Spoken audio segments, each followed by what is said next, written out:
Sa ngalan ng Ama at ng Anak at Espiritu Santo. Amen. Ang pagpupuri ay para lamang sa iyo, O Diyos.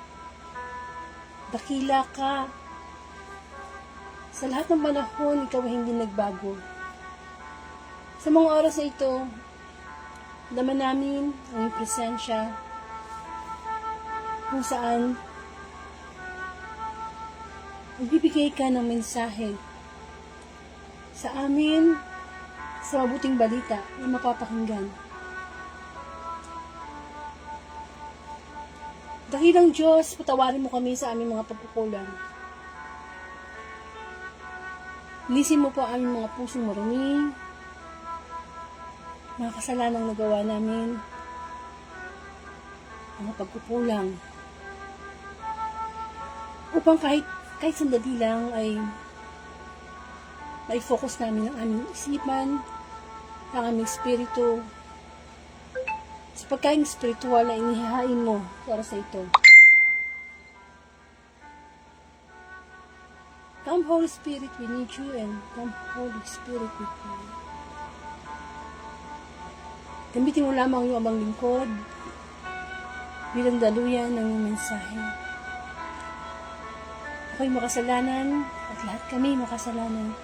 Ngunit isang Diyos ang kasama namin ngayon, isang banal na Diyos, nagbibigay ng kagalingan, nagbibigay ng pag-asa, nagbibigay ng kapayapaan. Si Jesus, ang prinsipe ng kapayapaan.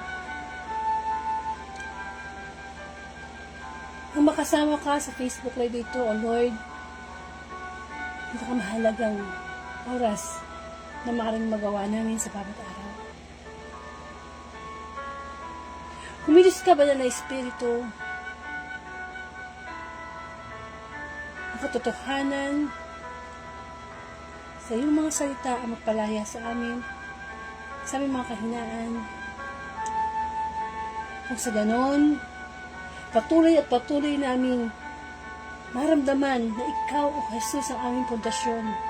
Ang pundasyon ng aming pagmamahal, ang pundasyon ng aming pagtitiwala, ang pundasyon na kung saan sa iyo kami kukuha ng lakas.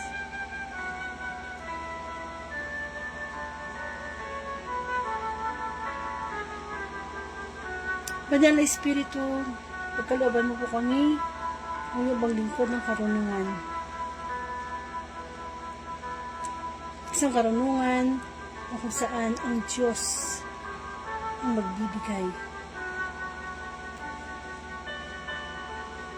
Ano man ang pagsubok na nasa isip natin, in Jesus' name, pinakasal ko at maghari ang Banal na Espiritu sa bawat isa.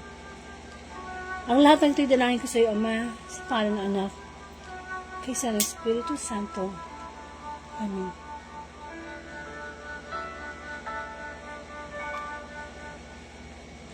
Bigyan po natin ng parangal ang mabuting balita. Hallelujah, hallelujah, hallelujah. Purihin ka, Mang Diyos, na makapangyarihan sa lahat. Hallelujah, hallelujah, hallelujah.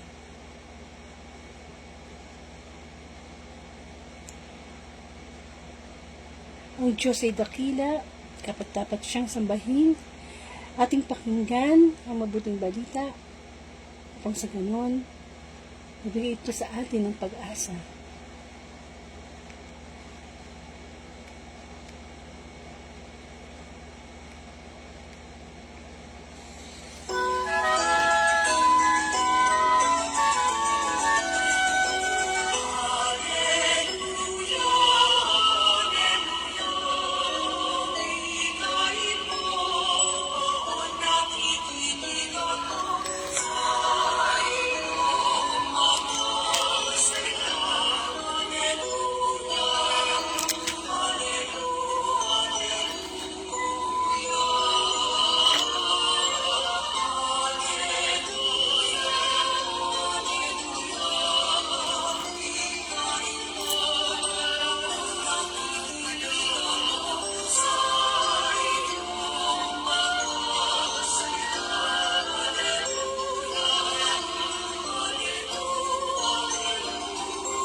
mabuting balita ayon kay San Mateo.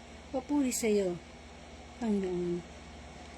Hindi lahat ng tumatawag sa aking Panginoon, Panginoon ay papasok sa kaharian ng langit, kundi yun lamang sumusunod sa kalooban ng aking amang nasa langit. Kaya't ang bawat nakikinig at nagsasagawa ng mga salita kong ito ay matutulad sa isang taong matalino na nagtayo ng kanyang bahay sa ibabaw ng bato. Umulan ng malakas, bumaha at binayo ng malakas na hangin ang bahay na iyon, ngunit hindi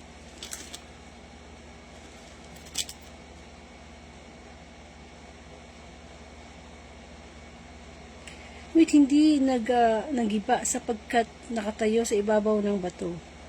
Ang bawat nakikinig ng aking mga salita at hindi nagsasagawa nito ay matutulad sa isang taong hangal na nagtayo ng kanyang bahay sa buhanginan.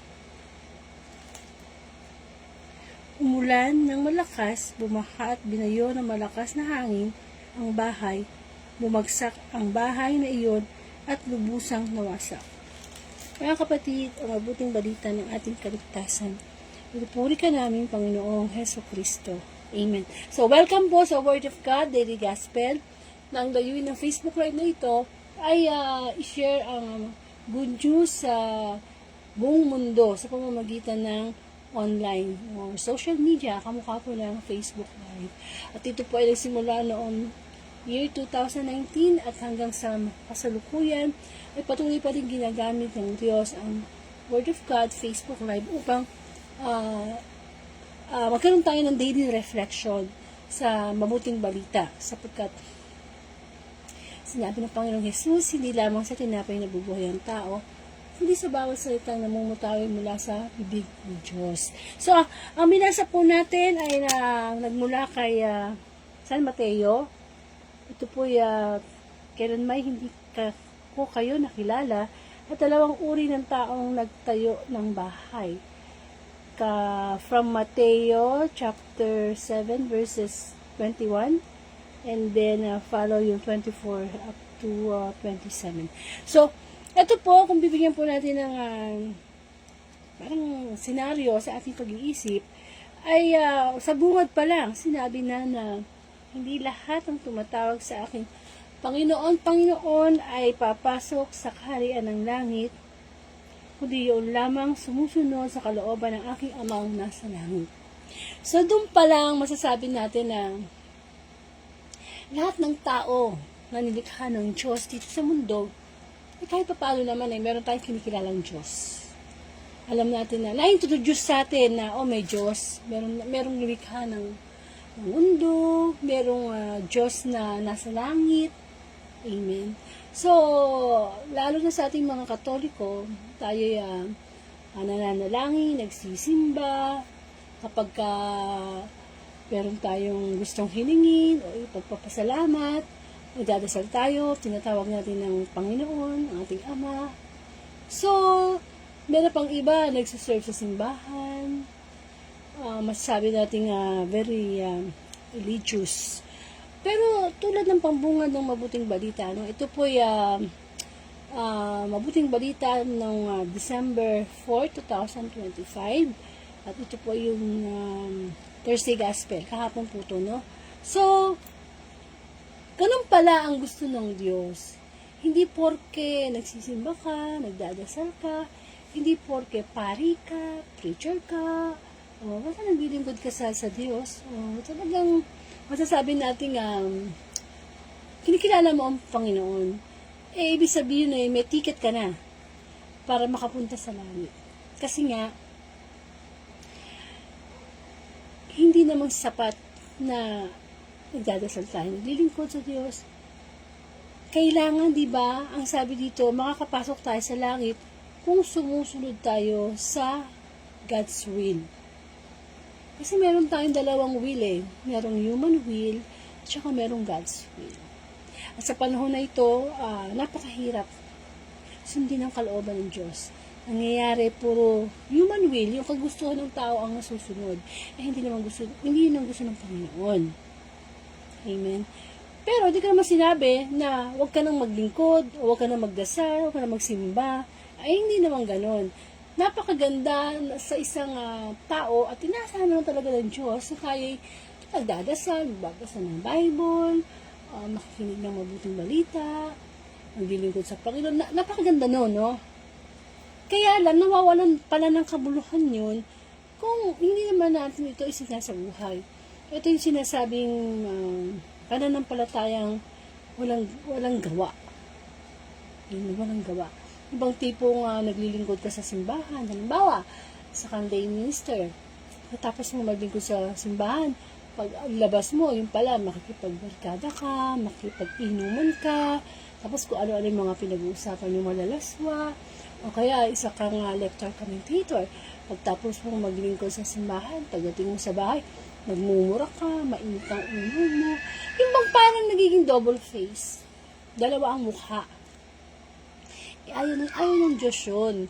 Ang gusto ng Panginoon, hindi maging maligamgam o lukewarm ng ating pananampalataya. Ang gusto ng Diyos is, kung naglilingkod sa Kanya, talagang faithful ka sa Kanya.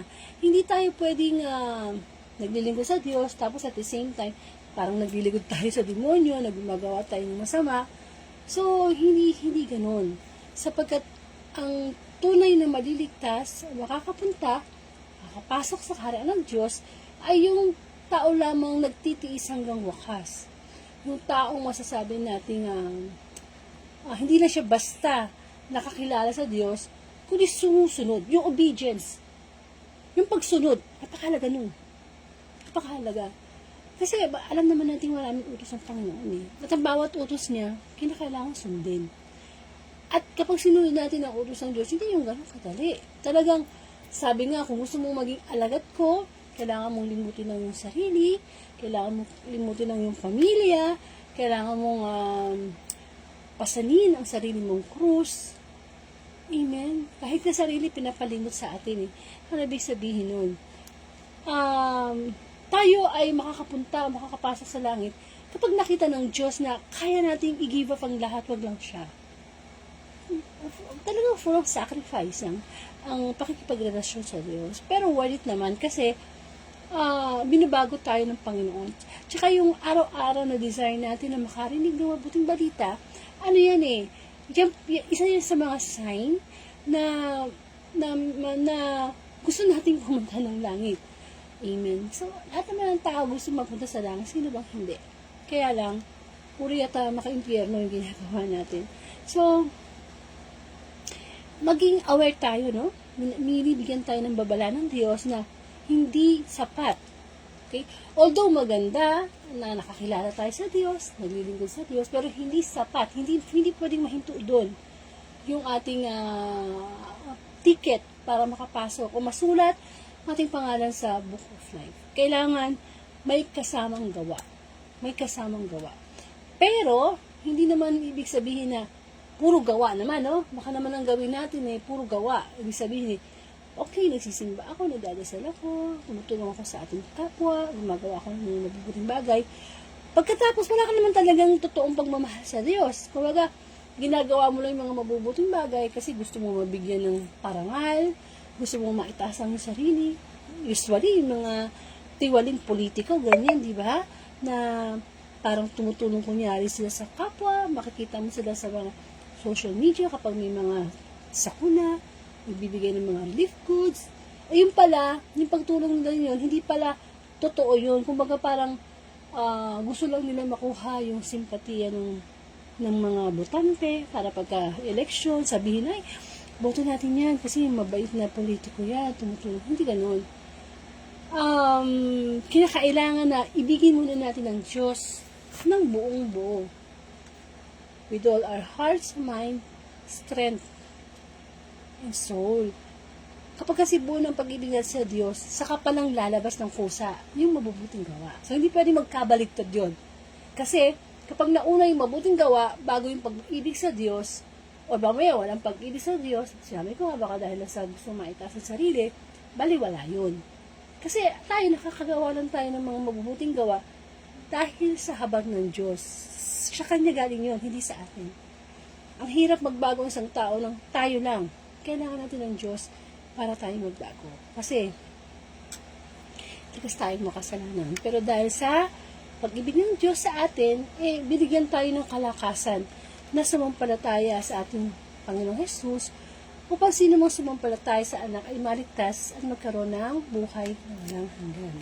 So, tapos sumunod sa mabuting balita ay yung tungkol sa dalawang uri ng taong nagtayo ng bahay. So, ang sabi dito, no, na ang bawat daw nakikinig at nagsasagawa ng mga salita ng Diyos ay parang kinumpare niya sa dalawang uri ng taong nagtayo ng bahay. Alam niyo po yun, ang pagtatayo ng bahay hindi na po talaga madali yan. Kasi kailangan po yan ng matibay na pundasyon. Amen? Kayo, paano nyo ba pinatayo yung bahay nyo? Di ba kailangan hukay pa yan sa ilalim ng lupa, yung mga pundasyon para matibay. Kumbaga, yung pundasyon na magdadala ng tibay ng isang bahay o ng isang building. And, of course, sinabi dito sa mabuting balita na merong isang tao na nagtayo ng bahay sa ibabaw ng buhangin. Kumbaga, walang pundasyon.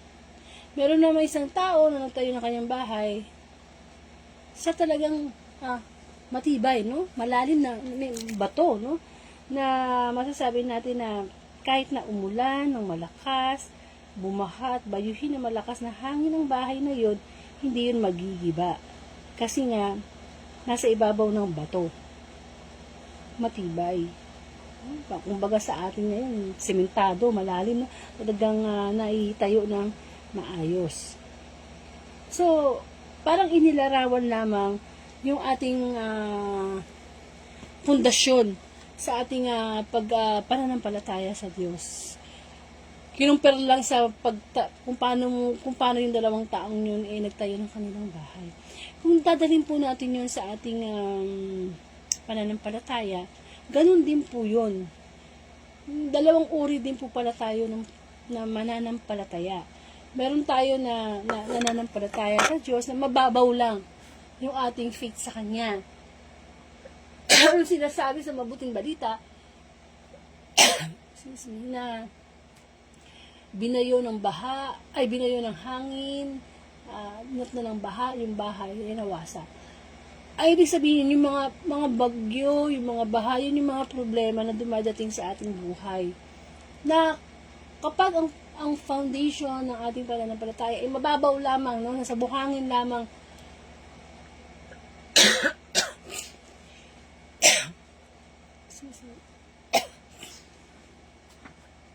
nasa buhangin lamang na itayo. Ang daling iguho ang ating faith, ang ating love, ang ating pag-asa. Kapag dumadating na yung pagsubok, dati nagsisimba ka, dati nagdadasal ka, dati naniniwala ka sa Diyos, dumating yung mas mahigpit na pagsubok sa buhay ng tao, ayun, bumibigay. Unlike nung talagang nasa bato, diba sabi nga si Jesus ang bato. And of course, dumating man ang mga mabibigat na problema, hindi kayang buwagin, hindi kayang patumbahin ng mga pagsubok ang isang tao. Okay, hindi kaya. So, bobo, no? Sorry for the word, pero anong kabuluhan na nakilala natin ng Diyos, pero pagdating ng mga problema, bumabagsak tayo. Maraming pagkakataon na kapag tayo ay nanghihina sa pananampalataya, para tayong bobo. Alam mo yung bobo, di ba ibig sabihin walang alam. Although alam naman natin na ang Diyos dapat sundin, dapat mahalin, dapat magkapag-communicate tayo, pero nagiging bobo tayo. Yung bang tipong walang alam na basta masunod lang natin yung ating kalooban, ine-empty natin yung kabubuhan natin sa kalooban ng Diyos. Hindi ba sabi nga sa mabuting balita, matalino yung taong nagtayo ng kanyang bahay sa ibabaw ng bato. Matalino. Ibig sabihin, kung hindi sa ibabaw ng bato mo itinayo ang iyong pananampalataya, ikaw ay bobo. Walang alam. Hindi ba? Kasi mahirap kasi yung meron kasi yung sinasabi natin na alam mo na yung utos ng Diyos, pero hindi mo pa rin sinusunod. Mas masahol pa yata sa bobo yun, kasi alam mo na yung katotohanan eh. Alam mo na yung dapat gawin, pero ini-ignore. Kumbaga sa bulag, nagbubulag-bulagan. Amen. Nagbubulag-bulagan. So, huwag tayo maging bobo. Ang Diyos nandyan para bigyan tayo ng karunungan. Hinihingi nga eh. Hinihingi nga ang wisdom from God. Kasi, kabubuhan sa harapan ng Diyos, yung matalino ka nga, nung nag-aaral ka, lagi kang honor student, o sa kumpanya nyo, mataas ang posisyon mo, na masasabi natin, ikaw yung tipo ng taong napakatalino, ano man ang itanong, anong isagutin, ikaw yung tipo ng taong matalino, yung bang inaway na matalino sa mundo. Pero pagdating sa Diyos, empty, bobo. Ha? Hindi alam kung anong dapat gawin. O kung alam mo nang dapat gawin, hindi ginagawa. Kaya, nagiging, of course, bobo or hangal ang isang tao, kapag alam niya nandiyan ang Diyos, meron siyang lalapitan sa panahon ng problema, kung ano-ano pa iniisip. Ayan na yung Diyos eh, ayan na siya eh. Bakit kailangan i-turn mo pa yung attention mo sa ganitong bagay?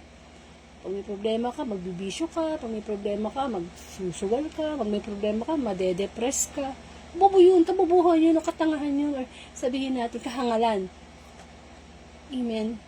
Ang Diyos, kamukha ng Panginoong Jesus, full of wisdom siya. Hindi siya naging bobo. Kasi, alam niya na tayo ay nanggaling sa Diyos. Kawangis ng Diyos. So, kapag tayo ay nagkakasala, talaga nagiging bobo tayo. O sabihin na natin, nagbobobohan. Parang gano'n, no? So, ang gusto ng Diyos, humingi tayo sa Kanya ng wisdom. Lord, tulungan mo ako, o tulungan mo kami na ito yung pagsubok ko, may sakit ako, or merong pagsubok sa pamilya, pagsubok sa sarili. Bigyan mo ako, Lord, ng wisdom, karunungan. Parang si Haring Solomon, di ba?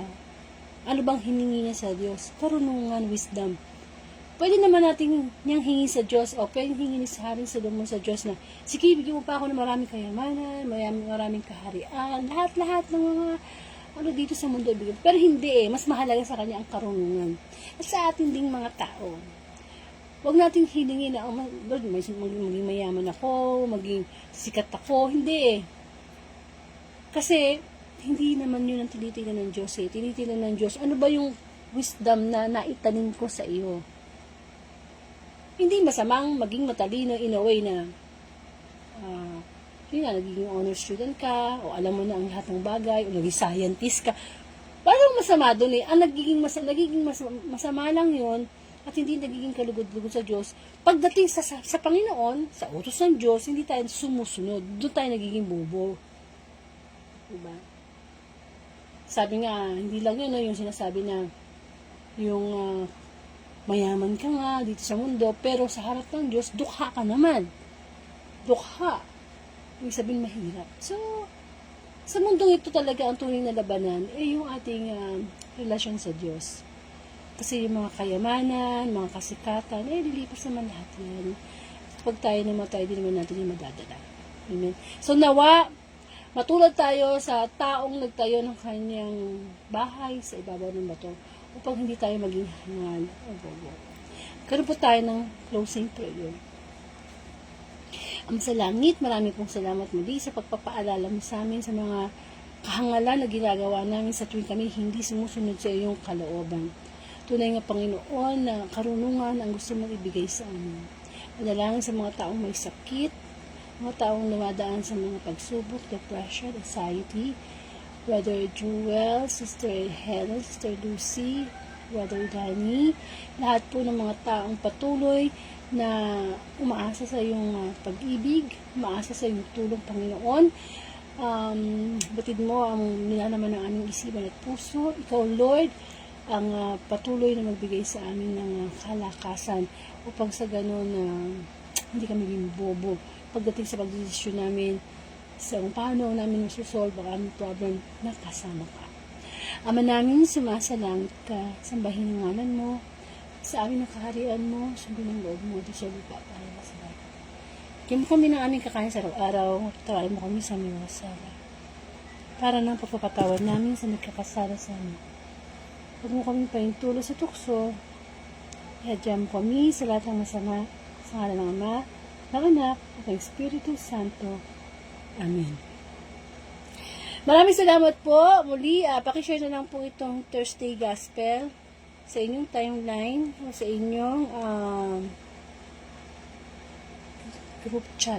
Bilang pagsunod natin sa Great Commission na ipalaganap ang mabuting balita through social media. Kung meron po siguro dapat ma-viral, walang iba yung kundi ang mabuting balita. Hindi lang naman po dito sa Facebook Live ng Word of God kayo makakarinig ng daily gospel. Pwede po sa TikTok, pwede sa YouTube. Kasi magkaroon tayo ng desire na makarinig. Ano man ang ginagawa natin, pwede yan. Kasi dyan tayo magkukuha ng lakas spiritual. Maraming pong salamat at susunod na po ang December 5, 2025 Friday Gospel. To God be the glory.